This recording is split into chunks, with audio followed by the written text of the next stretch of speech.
hi there. Yeah, welcome to my channel. Yeah, Arsenal versus Man City. Match 7. Considering the fact that Man City lost the last week game against Wolves, and considering there's only two teams, that is the two North London club, Arsenal and the Chicken and the Basketball FC, are the unbeaten side.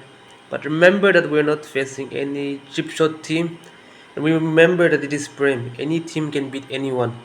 Wolves have surprised Manchester City. The strongest powerhouse, the workhorse in the world right now. They are the best club right now at the moment. The squad they have. But the question that goes around is, can we beat them?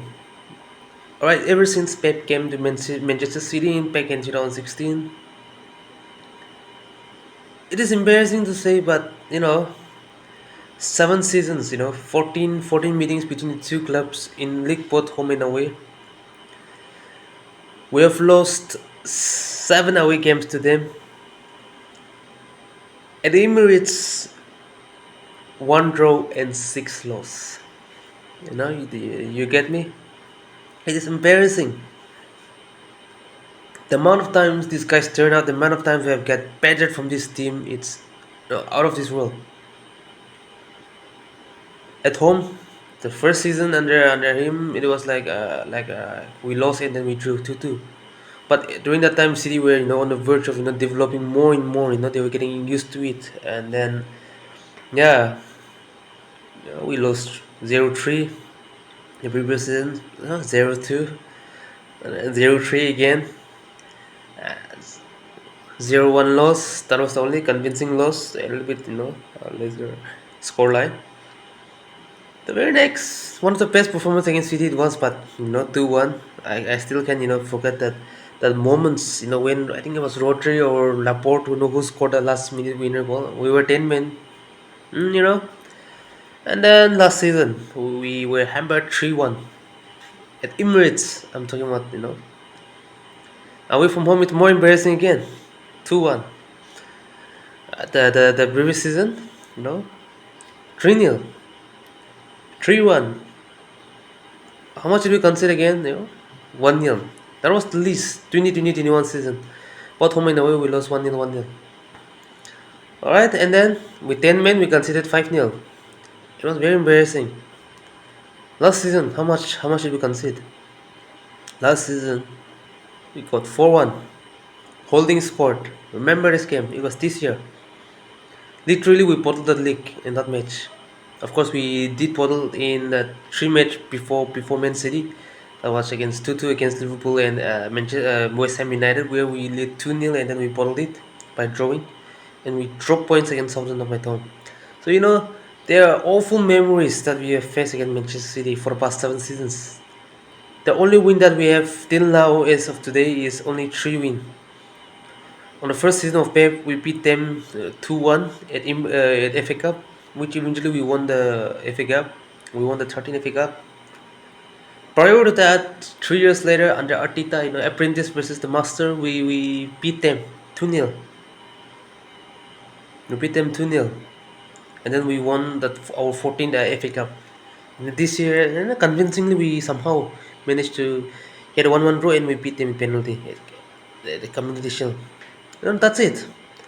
The amount of times we have get battered from this team, it's atrocious, alright? Even our close, I would say, kind of a rival, even Manchester United have found ways to beat them. We were like kind of equal, we finished above them, but we were able to, even last season, they were able to beat them. Liverpool, they find a way to beat them, but they bottled the league 2-3 times. Alright?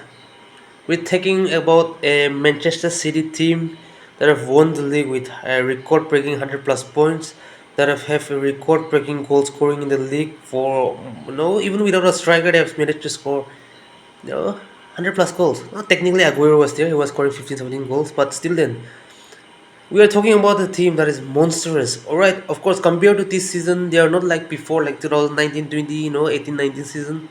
They're ferocious back there, but still then the squad looks good. The squad looks good. The only the only fullback they have is Kyle Walker at the moment. They don't have that natural fullback right now, but still then the defense look good. Alright. The starting 11 looks good. Of course the backup say okay it's kind of iffy, but still then they're a good team. They have players that can turn up. They have players that can, turn up in big moments and they can contribute, something. There's the quality in it. Not only the individual brilliance that they rely on. They play as a team. There's a unit in it. There's a system in it that, it works out a lot. They sold off Mares. They brought in, they brought in, you know, Jeremy Toko to play on the other side of the wing. No, they let go of Gundogan. They brought in, no, Kovacic.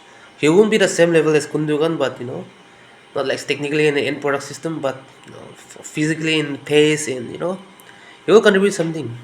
They let go of Cancelo, and whom did they replace? And then Laporte left.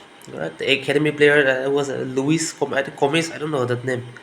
The academy had replaced. He's a kind of he starts from the bench. He comes off from the bench, and then they sold Laporte for around 30 million, and then they replace him by that Carvajal, the Croatian defender. And to add up depth, they have bought Nunes. And yes, there's a bonus that there is no Rodri.